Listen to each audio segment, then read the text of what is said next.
तो भारतीय बाजारों में एक बढ़िया रिकवरी का मोड देखने को मिल रहा है, जहां पर इंडेक्स फ्रंट पर अगर नजर डालेंगे तो निफ्टी डे हाई के आसपास, निफ्टी बैंक डे हाई के आसपास, सेंसेक्स डे हाई के आसपास और mid cap small cap index भी डे हाई के आसपास। हालांकि मिड कैप इंडेक्स अभी तक लाल निशान में है, लेकिन स्मॉल कैप हरे निशान में आ चुका है और एक अच्छी रिकवरी मोड मार्केट्स के अंदर आते हुए दिखाई पड़ रही है। 0.5% की गिरावट मिड कैप में है और स्मॉल कैप इंडेक्स अब हरे निशान में है। एक बार एडवांस डिक्लाइन लेकर आइए, क्योंकि कुछ देर पहले, करीब 1 घंटा पहले तक एडवांस डिक्लाइन में 700 शेयर एडवांसेस में थे और रफली 1500 शेयर डिक्लाइन में थे।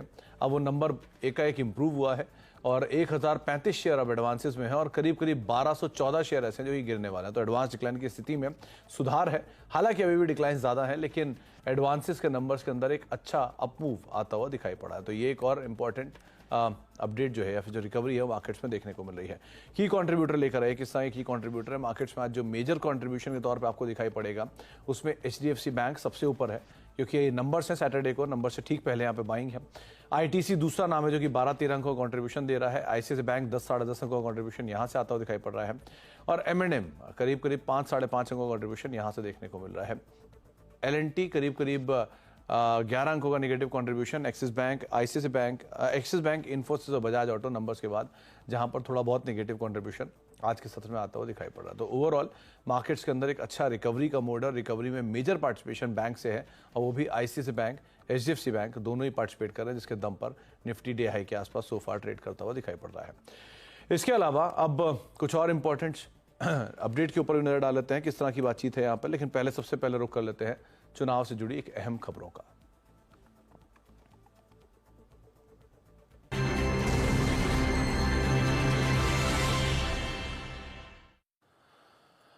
तो सबसे पहले आज देश में आज से चुनाव के लोकतंत्र के सबसे बड़े महोत्सव की शुरुआत हो गई है। आज पहले चरण में 21 राज्यों और केंद्र शासित प्रदेशों की 102 सीटों पर वोटिंग जारी है। करीब 17 करोड़ वोटर्स अपने वोट डालने के अधिकार का इस्तेमाल करने जा रहे हैं और पहले चरण में उत्तर प्रदेश की 8, राजस्थान की 12 और महाराष्ट्र की 5 सीटों पर वोट डाले जा रहे हैं। क्या है माहौल, इस पर जानकारी भी हम बातचीत करेंगे। हमारे साथ विवेक गुप्ता मौजूद है, जयपुर से भिवानी सिंह मौजूद होंगे और पीलीभीत से अरुण सिंह हमारे साथ मौजूद होंगे। उनसे हम आगे बातचीत करेंगे, लेकिन एक बार उनसे बातचीत करने से पहले मार्केट्स के ऊपर वापस लौटते हैं कि बाजार में एक बहुत बढ़िया recovery mid cap small cap में देखने को मिल रही है। तो एक बार जहां पर स्ट्रांगली कम बैक आया है उनके ऊपर नजर डाल लेते हैं, कहां पर किस तरह से रिकवरी कहां पर देखने को मिल रही है। पहले निफ्टी बैंक करीब 250 अंक ऊपर है। निफ्टी भी करीब 102% के आसपास की बढ़त दिखा रही है। कहां से मार्केट्स में अपमूव आता हुआ दिखाई पड़ रहा है, एक बार उनके ऊपर भी नजर डाल लेते हैं किस तरह की सिचुएशंस वहां बनते हुए दिखाई पड़ रही है। मिड कैप करीब 0.5% ऊपर, 0.5% नीचे है और रिकवरी में मेजर जो अपमूव आया है वो है एचडीएफसी बैंक की तरफ से, आईटीसी की तरफ से, आईसीआईसीआई बैंक की तरफ से। एक भाई नीरव छेड़ा से हम चर्चा कर लेते हैं। नीरव जी नमस्कार, स्वागत है कार्यक्रम में। पहले तो मार्केट्स पे आपका एक व्यू चाहूंगा। एक बढ़िया रिकवरी इंडेक्स में आते हुए दिखाई पड़ रही है, इस रिकवरी को आप कैसे रीड कर रहे हो और सस्टेनेबल दिख रही है कि आपको निफ्टी की या निफ्टी बैंक की रिकवरी? तो हेलो सुमित जी, देखिए ओवरऑल अगर देखें तो इम्पोर्टेंटली जो चार्ट है वो थोड़ा नेगेटिव हो चुका है निफ्टी में और बैंक निफ्टी में। 50 डे मूविंग एवरेज निफ्टी में टूटा है, जो कि ये जो पूरा रैली है उसमें सपोर्ट रहा है। तो ये टूटा है 22,250 के आसपास है फ्यूचर में ये लेवल। तो जब तक वो पार नहीं कर लेते ऊपर में, तब तक कंफर्ट तो नहीं रहेगा। उसके साथ में आप देखिए विक्स बढ़ चुका है और जो इम्पोर्टेंट इंडिकेटर्स हैं वो नेगेटिव हो चले हैं। इवन तो आज रिकवरी आई है पर कंफर्ट नहीं है। सो मेरे हिसाब से प्रोबेबली और 1-2 दिन कंसोलिडेशन होगा, 22,000 के ऊपर ट्रेड करेंगे और फिर 50 डे मूविंग एवरेज ब्रेक करेंगे। उसके बाद थोड़ा कंफर्ट आता हुआ दिखेगा। Eight this point of time मेरे हिसाब से अगर किसी ने पोजीशन बनाई है आज के दिन में, तो ये सही लेवल है। यहाँ पे थोड़ा बहुत प्रॉफिट बुकिंग करें और थोड़ा बहुत साइड में बैठे, क्योंकि वापस वीकेंड है और वोलेटिलिटी बढ़ती हुई दिख रही है। So at this point of time index specific ज्यादा कोई ट्रेड नहीं है। यस, बैंक निफ्टी में एक इम्पॉर्टेंट लेवल है 47,500 का। वो पार करता है, उसके बाद उसमें थोड़ी बहुत बाइंग और बढ़ सकती है। जैसे कि आपने कहा कि एचडीएफसी बैंक, आईसीआईसीआई बैंक, ये बैंक्स अच्छा सपोर्ट दे रहे हैं। तो ये जो बैंक्स हैं इसमें ओपन इंटरेस्ट कम है, इसके कारण से इसमें अच्छी बाइंग आ रही है एंड आई बिलीव ये सपोर्ट देते रहेगा इन टर्म्स ऑफ इंडेक्स। पर यस, इसमें भी अभी के लिए कोई ट्रेड नहीं है। तो रिकवरी मोड तो मार्केट्स में है, लेकिन अगर आपको पैसा बन रहा है तो आप थोड़ा थोड़ा ऊपर के लेवल पे प्रॉफिट्स निकालते रहें, क्योंकि रिकवरी है भी है। अब कितनी सस्टेनेबल है, क्योंकि इवेंट इतने सारे हैं तो उसको भी आधार मानना होगा आपको। नीरज सर, अब इंडिविजुअल स्टॉक्स में आपने कहाँ पर नजर रखी हुई है, कहाँ लॉन्ग हो कहाँ शॉर्ट हो? देखिए, eight this point of time ऐसे स्टॉक्स जो जो कि डिफेंसिव है या फिर पूरे रैली में नहीं चले हैं, उनमें मैं बाय दे रहा हूँ। दो स्टॉक है, पहला है Zomato, which is defensive according to me, क्योंकि देखिए ये जो स्टॉक है इसने अपना 2-2.5 साल का कंसोलिडेशन पूरा किया। इंपॉर्टेंटली 160 का जो लेवल है वो ब्रेक किया और वॉल्यूम्स भी अभी बढ़ते हुए दिख रहे हैं। तो ये स्टॉक सस्टेन करेगा ऐसा मुझे लगता है। ऊपर में अराउंड 210 का जो लेवल है वो आ सकता है, तो करंट लेवल से आप बाइंग बना सकते हैं। 182 का स्टॉप लॉस रखिएगा, 200 और 210 का आपके दो टारगेट रहेंगे। दूसरा जो स्टॉक है वो है ब्लू डार्ट। ये स्टॉक पूरी रैली में साइडवेज रहा है। इनफैक्ट 9000 से नीचे में 5500 तक आया, मगर बहुत बढ़िया रिवर्सल आया है। अभी वॉल्यूम बढ़ते हुए दिखे हैं, डिलीवरी बढ़ती हुई दिखी है। आई बिलीव इसमें क्षमता है कि अब जो अगर डाउनफॉल आया तो ये स्टॉक सस्टेन करेगा और यहाँ से ऊपर में एटलीस्ट 7,000-7,500 तक जा सकता है इन दिस होल 1 और 2 मंथ फेज। तो करंट लेवल से आप बाइंग कर सकते हैं। इसमें एक ब्रेकआउट आया है 6,000 का। यहाँ से इमीडिएट जो टारगेट है वो 6750 का है। 6050 का आप स्टॉप लॉस लगा के चल सकते हैं और इसमें बाइंग बना सकते हैं। तो आप एक तरफ दांव लगा सकते हैं ब्लू डार्ट पे, करीब 6300 के आसपास कामकाज कर रहा है, 3% का अपमूव यहाँ देखने को मिल रहा है। और दूसरी तरफ जोमेटो, इसके ऊपर भी आप बेट कर सकते हैं। डे हाई के आसपास ये भी ट्रेड करता हुआ दिखाई पड़ रहा है। 3 रुपए के आसपास की बढ़त है। नीरव, एक स्टॉक पे और बातचीत करूंगा, फिर और खबरों पे भी हम रुक करेंगे। पहले है HDFC बैंक, क्योंकि आज रिकवरी में सबसे बड़ा पार्टिसिपेशन उसी का ही है और कल नंबर्स हैं, तो उस पर बात करना जरूरी है। आपकी राय HDFC बैंक पर? तो देखिए, ये तो सबको ही पता है कि 2 साल से ये स्टॉक ने ज्यादा कुछ किया नहीं है। जो ना ऊपर में 1700, नीचे में अराउंड 1400, मगर इस बार जो 1400 पे आया था तब जो वॉल्यूम्स हुए हैं बहुत ज्यादा हुए हैं, डिलीवरी अच्छी हुई है। तो मुझे ऐसा लगता है कि ये जो रिवर्सल है ये पूरा अब ब्रेकआउट के ऊपर लेके जाएगा ये स्टॉक को, जो ब्रेकआउट अराउंड 1700 1720 के पास में है।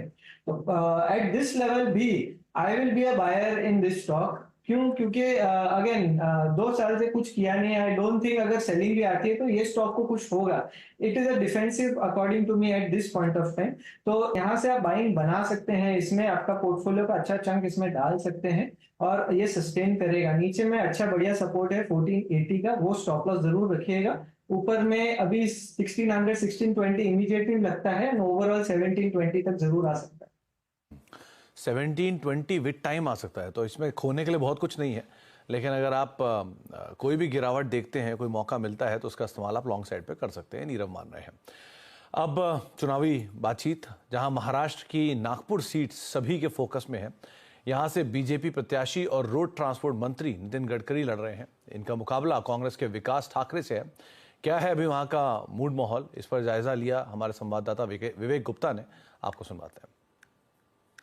लोकसभा चुनाव 2024 का पहले चरण का मतदान आज होना है और इस समय हम महाराष्ट्र के विदर्भ इलाके के नागपुर में हैं। आपको बताना चाहेंगे कि महाराष्ट्र के विदर्भ इलाके में 5 लोकसभा कॉन्स्टिट्यूंसी सीट पर आज मतदान होना है और सबसे अहम सीट नागपुर की मानी जा रही है, क्योंकि नागपुर से बीजेपी के उम्मीदवार नितिन गडकरी, जिनको हाईवे मैन भी कहा जाता है, वो खड़े हैं और उनके अपोनेंट में है कांग्रेस के विकास ठाकरे। अब ये आज अहम दिन है, लोग मतदान करने के लिए उतर रहे हैं और आज के लोग तय करेंगे कि उन्हें नागपुर में किसे अपना सांसद बनाना है। इस समय हम एक मतदान केंद्र पर हैं और कुछ देर पहले यहाँ पर जो बड़े जो वीआईपी लोग थे मतदान करने, वो यहाँ पे आए थे। देवेंद्र फडणवीस अपने पूरे परिवार के साथ, अपनी माताजी के साथ यहाँ पे मतदान करने आए थे।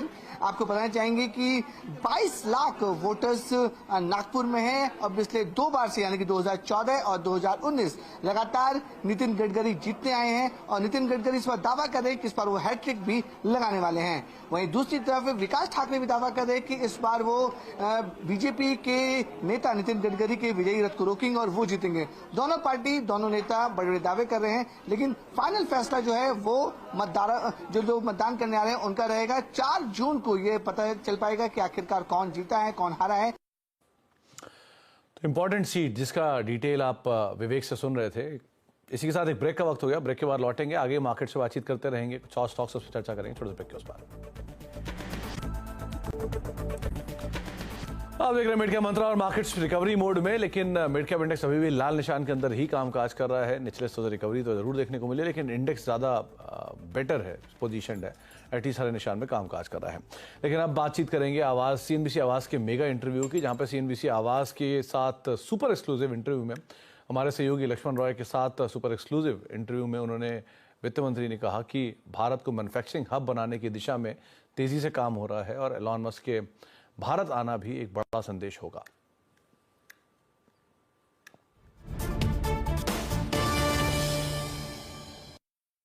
एलन मस्क जैसे उद्योगपति का आना, निवेशक का आना एक इसमें और एडिशन करेगा। जरूर, हम तो वेलकम करते हैं कि प्लीज सब इधर भारत में आकर मैन्युफैक्चरिंग करिए, क्योंकि वातावरण इधर अनुकूल है, हमारे युवा अच्छा क्वालिफाइड स्किल्ड भी है, वो कंट्रीब्यूट कर सकते हैं और सस्ते में भारत में सब फैसिलिटी मिलता है।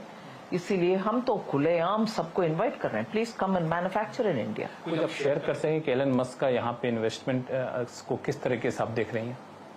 मैं एक बड़ा सा कंपनी भारत में आकर मैन्युफैक्चरिंग का इंटरेस्ट अगर दिखाते हैं, उससे इंडिया का मैन्युफैक्चरिंग एनवायरनमेंट एक अच्छा संदेश मिलता है कि हाँ, भारत में हाई टेक्नोलॉजी से जुड़े हुए बड़े कंपनियां आकर इंटरेस्ट दिखा रहे हैं। मतलब हमारी पॉलिसी ठीक है, हमारी मैन्युफैक्चरिंग वातावरण अनुकूल है और इसमें भारत का भी उपयोग है, विदेश में भी एक्सपोर्ट कर सकते। तो स्थितियां बेहतर हैं और सिचुएशन बहुत ही अनुकूल है, इसीलिए विदेशी निवेश भारत में बढ़ रहा है और अलग अलग कंपनियां भारत में निवेश अपना बढ़ाते हुए दिखाई पड़ रही हैं। आगे भी एक इंपॉर्टेंट अपडेट आ रहा है, उसके ऊपर हम बातचीत करने वाले हैं, लेकिन ये बड़ी खबर जो आप सुन रहे हैं कि रविवार को भारत पहुंचेंगे एलन मस्क। तो ये जिसकी चर्चा भी थोड़ी पहले लक्ष्मण जी कर रहे थे कि अगर भारत में आते हैं तो किस तरह की सिचुएशन बनेगी, क्यों भारत में आना पहुंचे, जो आप एफएम को सुन भी रहे थे। लेकिन सोमवार को पीएम मोदी से मुलाकात होगी एलन मस्क की और कई सारे अहम मुद्दों के ऊपर बातचीत होगी, जिसमें स्टार्टअप्स के ऊपर बातचीत हो सकती है, टेस्ला के ऊपर बातचीत होने वाली है, किस तरह के वहाँ पर सिचुएशन सेटअप होते हुए दिखाई पड़ेंगे और पूरा प्लान क्या है, इस पर हम आगे लक्ष्मण जी से बातचीत करेंगे भी कि इंपॉर्टेंट अपडेट, क्योंकि लक्ष्मण जी ही ब्रेक कर रहे हैं तो उनसे अब हम चर्चा कर भी लेते हैं। लक्ष्मण जी मौजूद भी हमारे साथ। लक्ष्मण जी, अभी आप थोड़ी पहले अभी हम आपके बयान ही सुन रहे थे एफएम से जो बातचीत थी, तो पहले तो उसके लिए शुभकामनाएं, और दूसरा अब आप ये एक अहम खबर और लेकर आए हैं कि एलन मस्क जो हैं वो रविवार को आ रहे हैं और सोमवार को उनकी मुलाकात पीएम से हो सकती है। तो पहले तो पूरा शेड्यूल क्या है, किस तरह के डिटेल्स रहेंगी वहाँ पर? जी, दरअसल कई लोगों की दिलचस्पी ये है कि एलन मस्क आएंगे कैसे, रुकेंगे कहाँ, क्या खाएंगे, फिर उनका पूरा कार्यक्रम क्या है। तो पहले ये बता दूं कि एलन मस्क, जो मुझे सूत्रों से जानकारी मिल रही है, अपने प्राइवेट जेट से आएंगे और दिल्ली के होटल ओबराय में रुकने का वहाँ इनका इंतजाम है और दिल्ली के होटल ओबराय पूरी तरह से इसके लिए तैयार कर लिया गया है, उनके लिए खास इंतजाम भी किए गए हैं और रविवार को यहाँ आ जाएंगे और फिर सोमवार को सुबह फर्स्ट हाफ में कहें तो प्रधानमंत्री से मिलने का कार्यक्रम है। दरअसल आमतौर पर आप देखते होंगे कि प्रधानमंत्री 2 से 3 रैलियां करते हैं दिल्ली चुनाव में, लेकिन सोमवार का दिन जो है उसमें प्रधानमंत्री जो है सो सिर्फ एक रैली कर रहे हैं, जो अब तक शेड्यूल है वो 2 बजे अलीगढ़ में। तो फर्स्ट हाफ में दिल्ली में अपने कार्यालय में प्रधानमंत्री एलन मस्क से मुलाकात यहाँ पे कर सकते हैं और उस मुलाकात के बाद जो ज्यादा संभावना है, तैयारी है भारत मंडपम में वो जाने के एलन मस्क की। भारत मंडपम में स्टार्टअप के साथ एक बड़ी बैठक कर सकते हैं, अलग अलग सेक्टर के स्टार्टअप यहाँ पर आ रहे हैं, स्पेस सेक्टर के स्टार्टअप होंगे, उनके साथ एलन मस्क गुफ्तगू करेंगे, उनसे अपना रोड मैप साझा करेंगे, उनका फीडबैक लेंगे और जानने की कोशिश करेंगे कि भारत में कितनी ज्यादा संभावनाएं स्टार्टअप्स को लेकर के है। ये पूरा कार्यक्रम है एलन मस्क का उनका भारत दौरे को लेकर के। पहला हिस्सा तो ये होता है कि सबको ये जिज्ञासा थी किस तरह से पूरा ये शेड्यूल होगा उनका, लेकिन दूसरी सबसे बड़ी जिज्ञासा ये है कि क्या स्टार्टअप्स के अलावा, यानी कि टेस्ला, स्टारलिंक जैसे जो बड़े इन्वेस्टमेंट प्लान्स हैं, ये भी होने जा रहे हैं, इसको लेके क्या डिटेल है आपके पास? देखिए, आमतौर पे पिछले कुछ दिनों से लगातार आप अखबारों में अलग अलग खबरें पढ़ रहे होंगे, लेकिन मैं जो आपको बताने जा रहा हूं वो बिल्कुल एक्सक्लूसिव है और नई चीज है। पहली बात तो ये कि अखबारों आप पढ़ रहे हो कि 2 से 3 बिलियन डॉलर का निवेश कर सकते हैं एलन मस्क, तो बता दूं कि 2 से 3 बिलियन डॉलर नहीं, दरअसल 20 से 30 बिलियन डॉलर के निवेश का रोड मैप यहाँ पर पेश किया जा सकता है। जी हाँ, 20 से 30 बिलियन डॉलर के निवेश का रोड मैप यहाँ पर एलन मस्क पेश कर सकते हैं और ये निवेश जो है ये अलग अलग चरणों में किया जा सकता है, इसका रोड मैप यहाँ पर आ सकता है। और जाहिर तौर पे सबसे ज्यादा तत्कालिक जो निवेश होगा वो आपको 2 से 3 बिलियन डॉलर का होगा इलेक्ट्रिक व्हीकल को लेकर, मैन्युफैक्चरिंग प्लांट को लेकर के, तो इसको लेकर के 2 से 3 बिलियन का होगा। लेकिन आगे चल करके बैटरी मैन्युफैक्चरिंग फैसिलिटी में भी एलन मस्क उतरना चाहते हैं, तो उसमें भी अच्छा खासा उसमें निवेश किया जा सकता है, जो डबल डिजिट में निवेश वहां पर होगा बिलियन डॉलर में, तो उसका भी रोड मैप यहाँ पर आता हुआ दिख सकता है। तीसरी चीज, स्टारलिंक को लेकर कई सारी खबरें आ रही, हलचलें चल रही हैं, तो मुझे जो सूत्रों से जानकारी मिली है कि कोशिश इस बात की है कि एलन मस्क के इस दौरे के दौरान स्टारलिंक के जरिए निवेश का यहाँ पे कुछ अनाउंसमेंट कर लिया जाए, घोषणा कर ली जाए। लेकिन तकनीकी पहलुओं को जब मैंने देखा तो मुझे लग रहा है कि इस बात की संभावना थोड़ी सी कम है कि स्टारलिंक के निवेश को लेकर कोई औपचारिक करार हो जाए एलन मस्क के इस दौरे के दौरान। अगर कोई करार नहीं होता है तो आश्चर्य नहीं करना चाहिए, लेकिन हाँ, निवेश होना लगभग तय है। कुछ तकनीकी प्रक्रिया से जुड़ी बातें हैं जिसके लेकर हो सकता है कि वो करार टल जाए, लेकिन स्टारलिंक भी निवेश के रोड मैप का एक महत्वपूर्ण हिस्सा हो सकता है। जी, तो एक बड़ी डिटेल जो आपको लक्ष्मण जी बता रहे हैं एक्सक्लूसिवली कि किस तरह की बातचीत हो सकती है और किस तरह के शेड्यूल एलन मस्क का इंडिया में रह सकता है। बहुत बहुत शुक्रिया लक्ष्मण जी, आपसे आगे भी इसके ऊपर हम बातचीत करते रहेंगे, लेकिन बहुत बहुत शुक्रिया सबसे पहले खबर हम तक पहुंचाने के लिए। एक बार ही जाने से पहले खिलाड़ियों का जो अपडेट है वो भी देख लेते हैं, किस तरह की सिचुएशन है। हफ्ते का आखिरी दिन है तो किस तरह से अब तक के रिटर्न्स आते हुए दिखाई पड़े हैं और कौन कौन सी कॉल्स जो है उनकी वो कामकाज करते हुए दिखाई पड़ी हैं। मेजरली इस पूरे हफ्ते में जो हमारे साथ खिलाड़ी मौजूद रहे थे उसमें अरुण मंत्री थे। अरुण मंत्री ने रेमंड पे कॉल दिया 2075 के टारगेट्स के लिए, करीब 1945 का एक स्टॉप लॉस रखे उन्होंने खरीदारी करके चलने की राय यहाँ पर दी है। अमोल की तरफ से वोल्टास एक कॉल थी जहाँ पर 1375 रुपये का टारगेट दिया और 1255 का एक स्टॉप लॉस मेंटेन करेंगे। समर थीम को प्ले करने की बेसिकली कोशिश की गई है। इसके अलावा जो रिटर्न है उसके लिहाज से अमोल और अरुण दोनों के बीच में नेक टू नेक फाइट है। अरुण का रिटर्न करीब 5% है, अमोल का रिटर्न करीब 4.5% के आसपास है और 1.5% का निगेटिव रिटर्न ओशो का सोफार देखने को मिल रहा है। आधा दिन बचा है, लेट्स सी कैसे मार्केट्स यहाँ पे पैन आउट करते हैं, कैसे रिटर्न्स रहेंगे। ब्रेक का वक्त है और ब्रेक के उस पार अब नो योर कंपनी में आज हम बातचीत करेंगे सेंको गोल्ड की मैनेजमेंट से। कंपनी के एमडी एंड सीईओ शुभंकर सेन हमारे साथ मौजूद रहेंगे कंपनी के विस्तार योजनाओं बातचीत करने के लिए और गोल्ड के प्राइसेस पर फर्दर चर्चा करने के लिए। तो फिलहाल ब्रेक और ब्रेक के उस पार नो योर कंपनी। नमस्कार।